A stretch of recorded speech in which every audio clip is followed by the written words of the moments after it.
Hello, everyone. Today we will talk about replacement between spraying and seeding of FP700. The specific steps are as follows.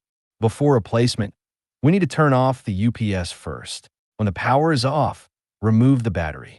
Unplug the quick plug connector of the medicine tank's water pipe and disconnect the water pipe connection. Use an M2.5 screwdriver to loosen the screws on the water pump and nozzle 2 quick plug connector. Unplug the wiring harness of the water pump and nozzle 2.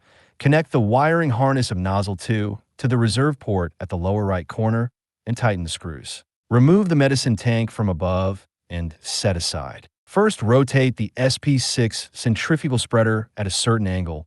Put it vertically inside and then turn the material tank straight after the spreader goes down, so as to facilitate installation. When installing, pay attention to the direction of the wire harness towards the tail and install carefully to avoid the extrusion of the wire harness.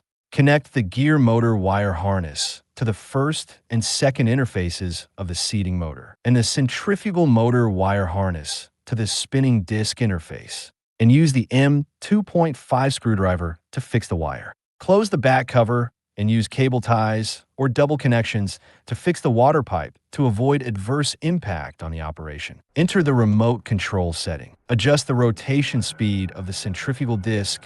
Check whether there are variables. Click the spread test and observe whether the roller works normally.